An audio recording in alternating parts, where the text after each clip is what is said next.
Money has a way of revealing truths we'd rather keep buried. I learned this the hard way on a Tuesday afternoon while sorting through a stack of bank statements at my kitchen table. The numbers didn't add up. They hadn't for months. But today was different.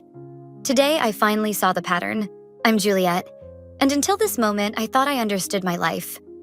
Quiet, predictable, safe. The way I liked it after losing my parents young. But there it was, staring back at me from the paper. Thousands of dollars, vanishing in neat little transactions, always on the 15th of each month. "Daniel?" I called out, my voice steadier than I felt. "Could you come here for a minute?" My husband appeared in the doorway, laptop balanced on one arm, that familiar half-smile playing on his lips. "What's up, honey?" "These withdrawals." I spread the statements across the table. "They've been happening for almost 2 years. Where's the money going?" His smile didn't waver, but something flickered behind his eyes. "Business expenses. You know how it is with the new venture. Business expenses don't come from our joint savings account." I tapped the paper, and they don't always total exactly $5,000. Daniel set his laptop down, his movements deliberate. "Are you monitoring my spending now?" "I'm trying to organize our finances." The words felt hollow, rehearsed. "These withdrawals total over $100,000. You never cared about the finances before." He leaned against the doorframe, arms crossed. "What's changed? Maybe I should have." I met his gaze. Maybe I trusted too much. He laughed, but it wasn't the warm sound I'd grown to love over our 7 years together. "You're being paranoid, Jules. This is exactly why I handle the money. You get worked up over nothing." "Nothing?" The word tasted bitter. "Show me the business records then. Prove it's nothing. I don't have to prove anything." His voice hardened. "This is my business, my work. You're a librarian, Juliet. What do you know about running a company?" The condescension in his tone made my skin crawl. I thought of all the times he'd dismissed my concerns, wrapped them up in pretty explanations that never quite made sense. "Your parents know about these withdrawals?" His face changed then, something ugly flashing across it. "Leave them out of this. My parents have nothing to do with our marriage." Funny how they always seem to be involved in everything else. I stood up, gathering the statements. "Especially when it comes to money." Daniel crossed the room in 3 quick strides, snatching the papers from my hands. "Enough. I won't stand here and be accused by my own wife. This conversation is over." "No," I said quietly. "I don't think it is." He turned back, his expression dangerous. "What's that supposed to mean?" "It means I'm calling Vanessa Brooks tomorrow." I watched his face pale slightly at the lawyer's name. "I think it's time I understood exactly what's happening to our money." "You're being ridiculous." He crumpled the statements in his fist. "This isn't like you, Jules. You're acting crazy." Maybe the crazy thing was trusting you blindly for so long. I moved toward the door, but he blocked my path. "Where are you going?" "To Mia's." I grabbed my purse from the counter. "I need some air." "Running to your little friend won't change anything." His words followed me down the hallway. "You're making a mistake, Juliet. A big one." I paused at the front door, my hand on the knob. The mistake was thinking you'd ever tell me the truth. As I walked to my car, my phone buzzed. A text from Evelyn, my mother-in-law. "Daniel says you're upset about something. Come over for tea tomorrow. We'll sort this out as a family." I deleted the message without responding. Family. Such a simple word for such a complicated web of lies. But they didn't know what I'd discovered yet. The second account. The one Daniel thought I'd never find. Tomorrow would change everything. I just had to be ready for what that meant. Mia's apartment always smelled like fresh coffee and possibility. She poured me a cup while I spread the bank statements across her kitchen counter, my hands still shaking from the confrontation with Daniel. "These transactions," she said, tapping the paper with a manicured nail. "They're not just random withdrawals. Look at the pattern." I leaned closer. Mia had been an accountant before switching to library work, and her eye for detail was sharper than mine. "What do you see?" Each withdrawal is followed by a deposit to another account 2 days later, but the amounts are slightly different. Always $300 less. She circled several entries. It's like someone's taking a cut. My phone buzzed again. Evelyn's third message since I'd left the house. I silenced it without looking. Your mother-in-law doesn't give up easily, Mia observed. She's probably already planning how to spin this at their country club. I took a sip of coffee, letting its bitterness ground me. Did I tell you what she said at dinner last week? Marriage is about trust, dear. Sometimes we must accept things we don't understand. Mia snorted, coming from the woman who audits her gardener's receipts. A knock at the door made us both jump. Through the peephole, I saw George Thompson's broad shoulders filling the frame. Juliet, he called out, his voice carrying that familiar note of authority. I know you're in there. We need to talk. Mia touched my arm. You don't have to answer. But I was already moving toward the door. 7 years of conditioning was hard to break. I opened it just enough to see his face. This little drama needs to end, George said, not bothering with hello. You're upsetting your mother-in-law, and Daniel is beside himself. Is that why you're here? To manage the situation? His expression hardened. I'm here because family matters should stay within the family. Whatever concerns you have about Daniel's business dealings. So you know about the money? A muscle twitched in his jaw. I know my son runs a successful company that supports your comfortable lifestyle.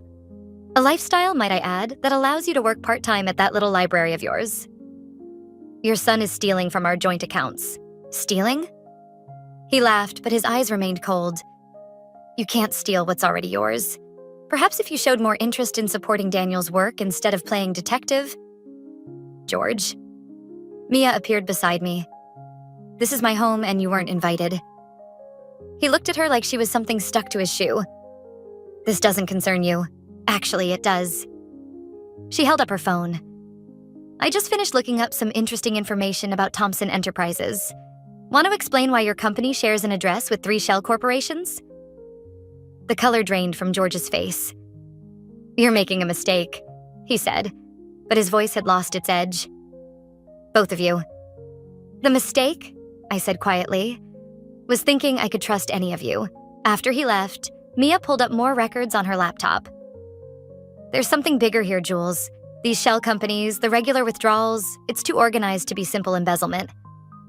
My phone lit up with a text from Daniel. Dad told me what happened. Stop this now or you won't like the consequences. They're scared, I realized. All of them. But why? Mia's printer whirred to life, spitting out page after page of financial records. Let's find out. That night, I didn't go home. Instead, I sat with Mia until dawn, piecing together the puzzle of my husband's deception. Each document revealed new questions.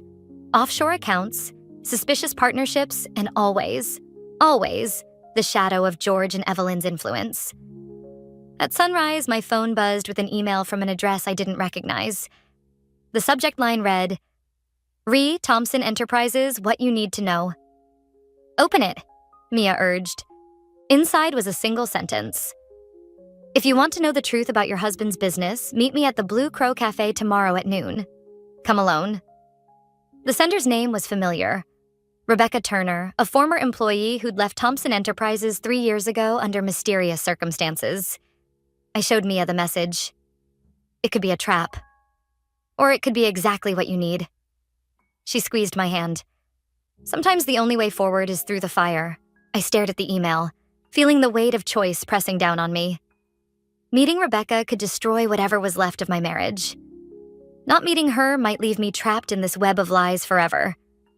I'll go, I decided. But first, I need you to help me move some money of my own. The Blue Crow Cafe sat wedged between a pawn shop and a defunct video store, its neon sign flickering like a dying heartbeat. Rebecca Turner hadn't changed much in 3 years. Same sharp features, same watchful eyes. She nursed a coffee gone cold, her fingers drumming against the ceramic. I wondered how long it would take you to notice, she said as I slid into the booth. Notice what? The pattern, the way they operate. She pushed a manila envelope across the table. Your husband's family doesn't just steal money, Juliet. They steal lives. Inside the envelope, photographs spilled out like accusations. Our house, my house, captured at different times of day.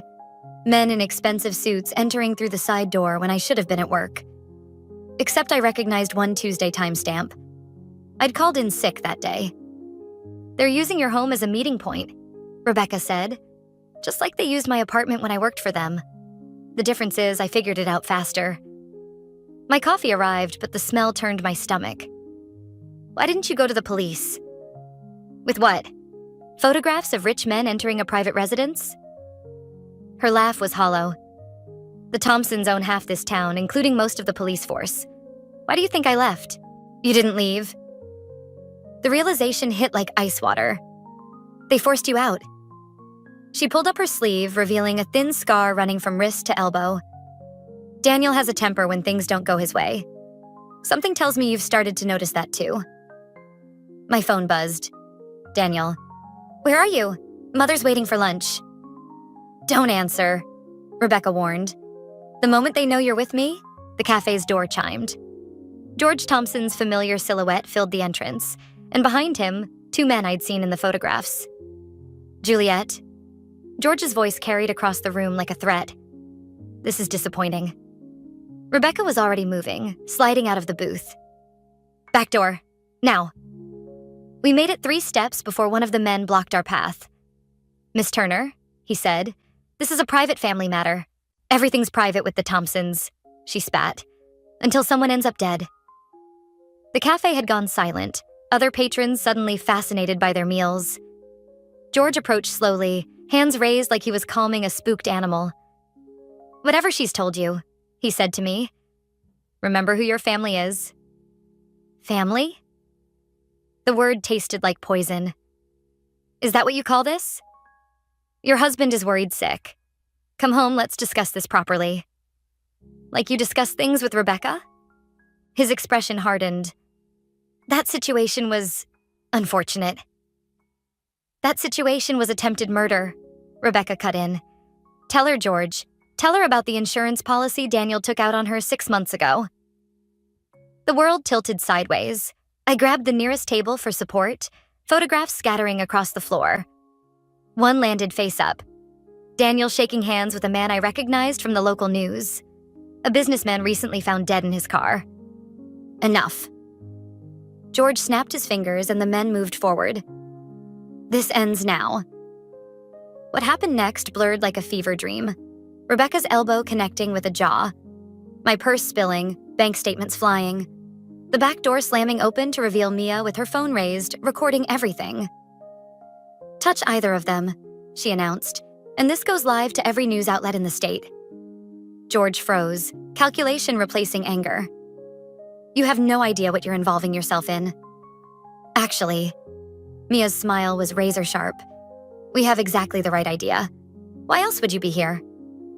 We backed toward the door, Rebecca's hand tight around my wrist. "The insurance policy," she whispered. "That's your proof. Start there." George called after us. "Daniel won't forgive this betrayal." I turned back one last time, seeing him clearly for the first time. Not a powerful patriarch, but a desperate man trying to hold his empire together. "Good," I said. "Neither will I." In Mia's car, speeding toward the lawyer's office, Rebecca finally spoke again. "They'll come after all of us now." "Let them." I clutched the envelope of photographs, my hands steady for the first time in days. I'm done being afraid. My phone lit up with a text from Daniel. "Whatever you think you know, you're wrong. Come home now or I can't protect you anymore." I typed back 6 words that would change everything. "I don't need your protection. I quit." Then I turned off my phone, watching my old life disappear in the rearview mirror.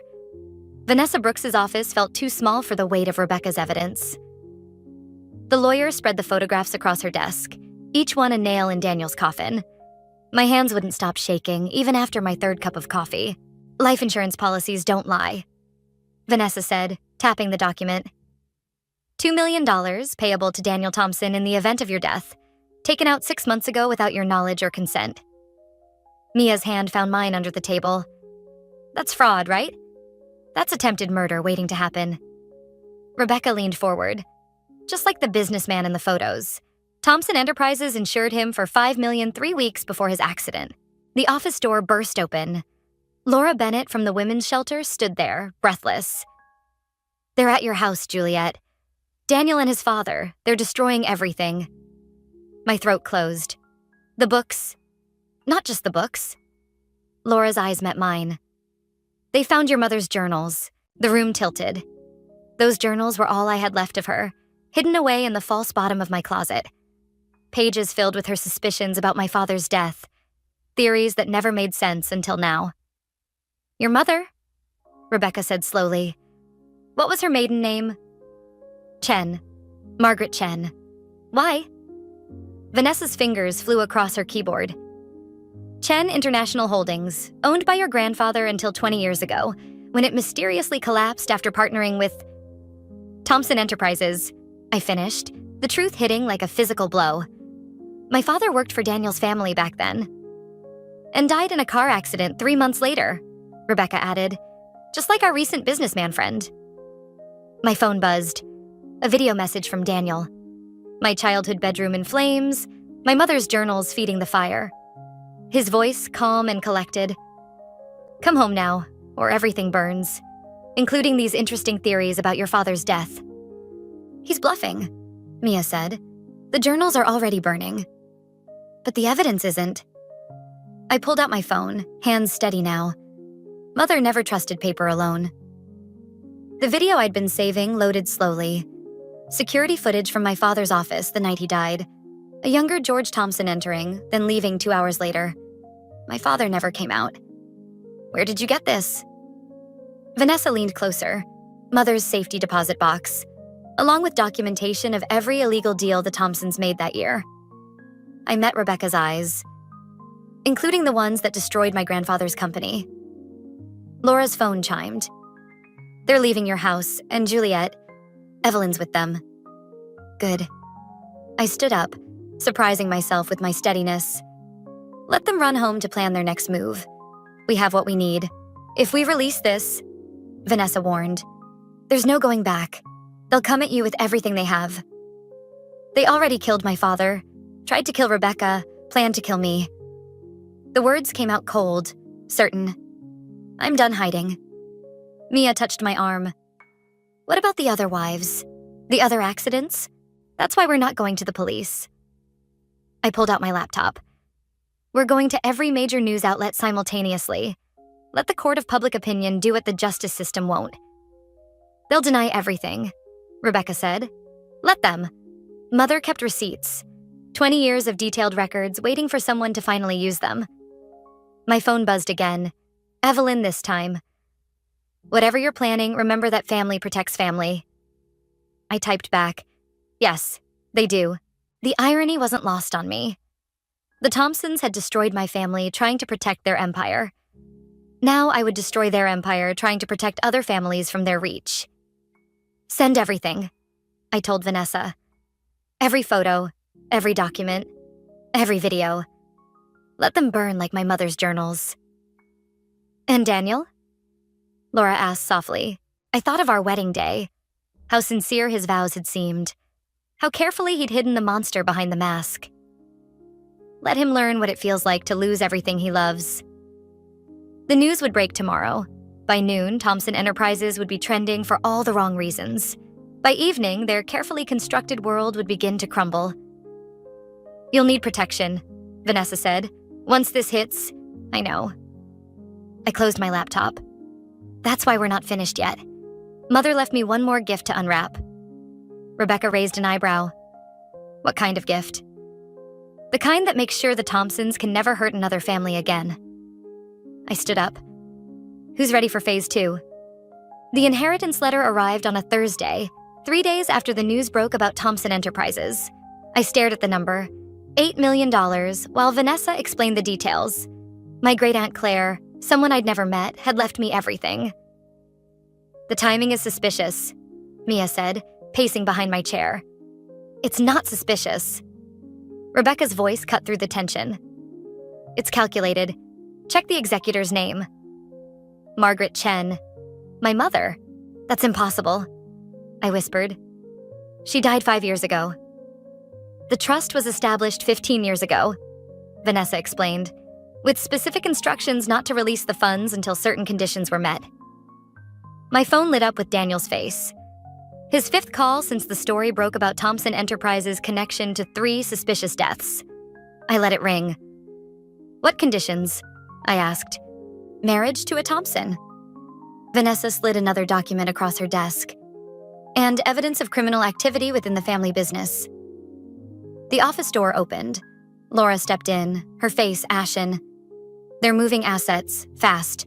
Daniel just cleared out your joint accounts and listed your house for sale." My hands curled into fists. "He can't sell the house without my signature." "He can with this." Laura held up a document. My signature, perfectly forged, dated 3 days ago. The room spun. Everything I'd thought I was achieving, every step ahead I believed I'd taken, it had all been part of someone else's plan. My mother's plan. "There's more," Rebecca said quietly. "The business that collapsed 20 years ago? Your grandfather's company? It didn't just fall apart. It was systematically dismantled by the Thompsons, piece by piece, using inside information from my father," I finished. "Before they killed him." My phone buzzed again. "Evelyn, the inheritance belongs to the family. Daniel is your husband. Don't force us to take legal action." A laugh bubbled up, bitter and sharp. "They think they can threaten me into handling over the money." "They can try," Vanessa said. "But your mother was thorough. The trust has one final condition. All assets are forfeit if you remain married to Daniel Thompson." The pieces clicked into place. My mother hadn't just left me money, she'd left me a weapon. "How long?" I asked. "To divorce him? 30 days from receiving the inheritance notification. After that, the money goes to a women's shelter building fund." My phone chimed with an email. Security footage from my house. Daniel and George carrying boxes of documents to their car. In the background, Evelyn supervised as movers loaded my furniture. "They're not just taking documents," Mia observed. "They're erasing you." Something inside me shifted, a final thread of restraint snapping. "Show me the trust documents." "All of them." Vanessa hesitated. "There's a reason your mother waited until now. Once you see everything, I need to know." She unlocked her bottom drawer and withdrew a thick file. Inside, photos spanned decades. The Thompsons systematically destroying families, arranging accidents, forging documents. My father's death had been just one link in a long chain. "Claire wasn't really your aunt," Rebecca said softly. "She was your mother's friend, one of the first to notice the pattern of suspicious deaths around Thompson Enterprises." My phone lit up one last time. Daniel had sent a video. My childhood photos burning in the backyard fire pit. His voice calm as ever. "Come home now, and maybe we can save what matters." I watched the flames consume my past, feeling strangely peaceful. "He thinks he's punishing me." "Isn't he?" Laura asked. "No." I stood up, gathering the trust documents. "He's proving my mother right. The Thompsons only know how to destroy, so let's see how they handle being destroyed." "What's your play?" Mia's eyes gleamed. "First, we leak the divorce filing. Let them scramble to protect their precious prenup." I pulled out my phone, composing a text to Evelyn. "Then we show them what real power looks like." "They'll retaliate," Vanessa warned. "Good." I hit send on the text. "Thank you for making this easy. See you in court." The response came instantly. "Don't do this, Juliet. Family protects family." I thought of my mother spending 15 years orchestrating this moment from beyond the grave. Of my father, trying to expose the truth until it killed him. Of Claire, sacrificing her fortune to give me the means to finish what they started. "You're right, Evelyn," I whispered to myself.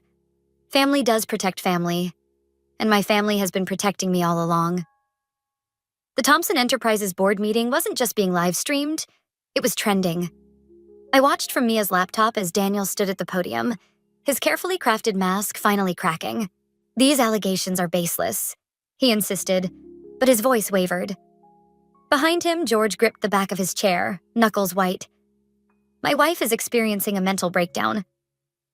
"Your wife," Rebecca's voice cut through the room as she stood, "has provided documentation of 3 suspicious deaths connected to Thompson insurance policies." She turned to face the shareholders. And there are more. The room erupted. I clicked through the other feeds: local news, social media, business channels. The story was everywhere. Daniel's face, George's crimes, Evelyn's complicity. 20 years of carefully hidden secrets, exposed in 20 minutes. My phone buzzed. Laura. They're at the shelter, armed. The world tilted sideways. The women's shelter, where we'd hidden the original documents, where 3 of Daniel's other victims were staying, where Laura was supposed to be safe. They're desperate, Mia said, grabbing her keys. They know they're losing everything. Not everything. My voice sounded distant, even to myself. Not yet. We were 3 blocks away when the first gunshot echoed. Police sirens wailed in the distance, too far to help. Through the shelter's windows, I caught glimpses of movement. Laura and the others huddled in the back office, Daniel's men searching room by room.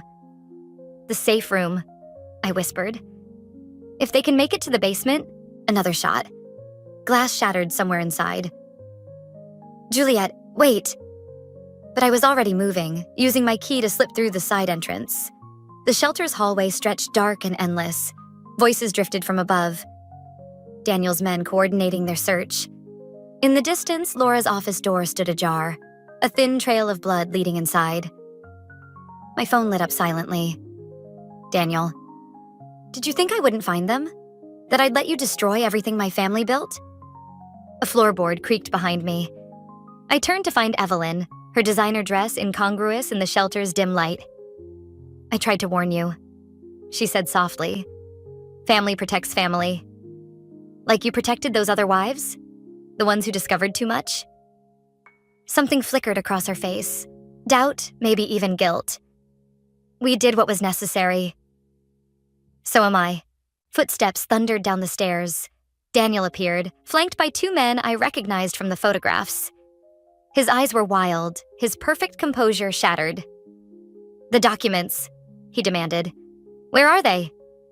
Gone. I met his gaze steadily. Everything's already uploaded. Every death, every fraud, every cover-up. Your father's signature on my father's murder. Your signature on Rebecca's attack. You're lying. Check your phone. He did. The color drained from his face as notifications flooded in. News alerts, messages, his carefully constructed world imploding in real time. You could have had everything, he whispered. We could have given you the perfect life. Perfect? I laughed, the sound sharp and bitter. You killed my father. Planned to kill me. That was your idea of perfect? Daniel. Evelyn's voice shook. The police. Shut up, Mother. He raised the gun, his hand trembling slightly. This ends now. Time slowed. I saw my mother's journals burning, my father's last security footage, Rebecca's scar. 20 years of Thompson family secrets, built on broken lives and stolen futures. You're right, I said. It does. The basement door burst open. Laura emerged with the other women, phones raised, live streaming everything. Behind them, Mia and Rebecca blocked the exit, ensuring no one could escape. Say hello to your shareholders, Daniel, I whispered. They're watching. His finger tightened on the trigger. In that moment, I saw what my mother must have seen all those years ago. The rot at the heart of the Thompson family, the darkness they'd tried to hide behind wealth and power. The gun wavered. Sirens grew closer. Daniel, please, Evelyn begged. Don't. The shot rang out, deafening in the narrow hallway. But it wasn't Daniel who fired. George Thompson stood at the top of the stairs, his own gun smoking. No one, he said calmly. Threatens my family. I felt the impact before the pain. My mother's final gift, the truth that would destroy them all, still clutched in my hand as the world faded to black. The last thing I heard was Evelyn's scream. Not for me, but for what she finally understood. Their perfect family was built on nothing but lies, and now those lies would bury them all.